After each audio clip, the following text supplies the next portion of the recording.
নমস্কার YouTube channel বন্ধু সাথী আর সবাইকে যথাযোগ্য সম্মান শ্রদ্ধা জানিয়ে চ্যানেলে বসে গেলাম কিছু বলবার জন্য। আর যত দিন আসছে তত উন্নত প্রযুক্তি আমাদের হাতের মুঠো চলে আসার ফলে আমরা সবটাই কিন্তু পেয়ে যাচ্ছি, সবটাই এটা অভিজ্ঞতায় চাক্ষুষ যে আমরা দেখছি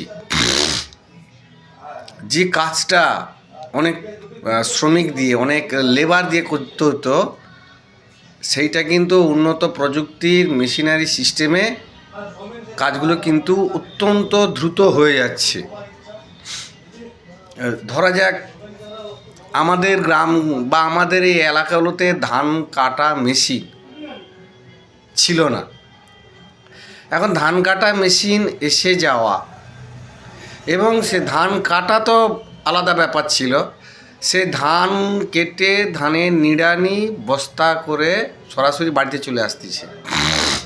সেখানে যে গ্রামের যে কৃষক কিষানি যাদের অনেক জমি আছে, তাদের জমিনে কাজের জন্য তারা একটা যে অপেক্ষা করতো যে ওখানে এতদিন আমার দিনমজুর হবে, এত টাকা পাবো, কিংবা যার জমি নেই সেখান দিয়ে কিছু ফসল হয়তো পেত, যেটাকে তারা খাদ্যের ক্ষেত্রে চাল তৈরি করে ইত্যাদি যে ব্যাপারগুলো, এগুলো কিন্তু তাদের নিঃস্ব হয়ে যাচ্ছে, তাদের কাজ কমে যাচ্ছে, উপার্জনের জায়গা সংকীর্ণ হচ্ছে।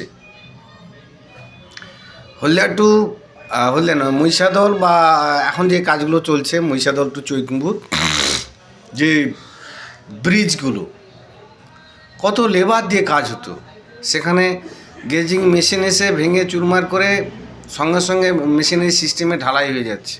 এগুলো কত মানুষ কাজ করতো, সত্যি যে মানুষ কত বেকার হয়ে যাচ্ছে, তাদের কর্মসংস্থান তো সরকারিভাবে কোনো তৈরি হচ্ছে না, কিন্তু কর্মসংস্থান কমে যাওয়ার ক্ষেত্রে যে অত্যাধুনিক প্রযুক্তি যে মেশিনগুলো আছে সেগুলো সবই টেন্ডার সিস্টেম, কন্ট্রাক্টারি সিস্টেম, তারা যেতে বেশি লাভ পাবে সেটা তো অবশ্যই তাদের দিক।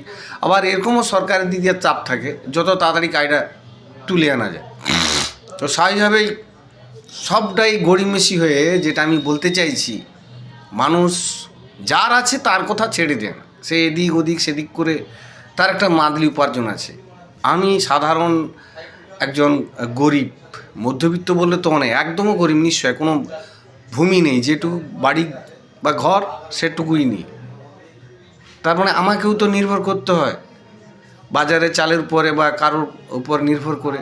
তো আমার মতো এরকম গ্রামই নেই, গ্রামের কাজ কি, ওই দোফসলা চাষের উপরেই নির্ভরশীল, সে কাজটাও কিন্তু হাত খালি হয়ে যাচ্ছে। এবারে অন্য কথায় আসি, এদের উপায় কী, এদের কী হবে? যদিও রাজ্য কেন্দ্র বিভিন্নভাবে ভাতাগুলো দিচ্ছে, সেগুলো চলে যাচ্ছে, কিন্তু সেই ভাতা দিলেও কী হবে? ওই যার জমি নেই তারও কাছ থেকে কিন্তু একটা ট্যাক্স যাচ্ছে, আর যার অনেক আছে তার তো কোনো অসুবিধা নেই। কিন্তু আমার দুঃখ, খেদুক্তি, এবার একটু রাজনীতির কথায় আসি। পশ্চিমবাংলায় সরকার পালাবদলের ক্ষেত্রে আগ্রহ 2011 কি না, দোফসলা জমির উপরে কোনো শিল্প হবে না, এই নিয়ে রাজনৈতিক যে জটিলতা, তারপরে চলে গেল নন্দীগ্রাম থেকে সিঙ্গুর ইত্যাদি। এখন মাঠকে মাঠ, ক্ষোভকে ক্ষোভ, ফিশারি হচ্ছে। ফিশারি হয়ে কী হচ্ছে, সেখানেই কিন্তু চাষাবাদ জমি কমে যাচ্ছে। কার চাষের জমি গেছে? যা জমি আছে তার জমি গেছে, সে তো কোনো জমি নিয়ে যেত না, একে তাকে খাজনা দিত, সেখানে তার লভ্যাংশ হয়তো কম আসতো, বা উন্নয় বিনয় আদরে যে কথা ছিল সেই কথাটা হয়তো কমে আসতো, মানে পয়সাটা কম আসতো। এখন দেখছে যে ফিশারিকে দিয়ে দিলে আমার তো মান্থলি একটা টাকা আসবে, মান্থলি বলছি সরি, ইয়ারলি বার্ষিকটা টাকা আসবে। কিন্তু আমার কথা আছে, এই যারা ফিশারিতে জমিটা লিজিয়ে দিয়েছে, সে কত দিকে লভ্যাংশ পাচ্ছে বলুন তো?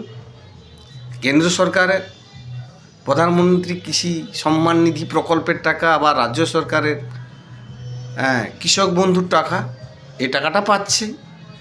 আবার যে জমিটা লিজে দেওয়া আছে তার নাকি জমিদারের জমিদারিপনা সেই যে ছিল, জমিদার সিস্টেমটা উঠেছে, গণতান্ত্রিক রাষ্ট্র ব্যবস্থা চলছে।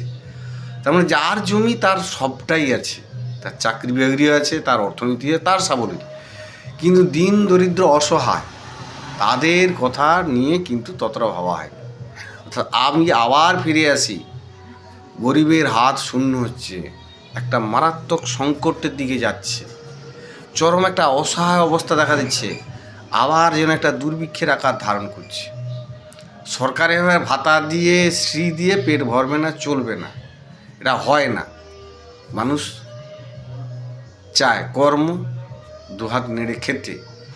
গ্রামের অবস্থাও শুনশান, অন্য ক্ষেত্রেও অন্যরকম কথা, সেটা নিয়ে বলছিলাম। টাটা বন্ধু, সত্যি উন্নত প্রযুক্তিকে আমাদের নিতে হবে।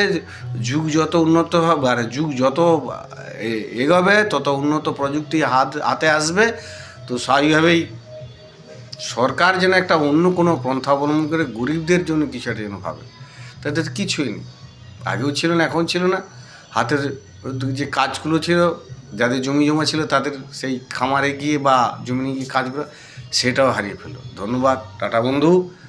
লাস্টে বলি, তরবারি, সুন্দর মন, সুস্থ জীবন, এটা নিয়ে আমাদের চলতে হবে, বাঁচতে হবে, বাঁচাতে। ধন্যবাদ, টাটা।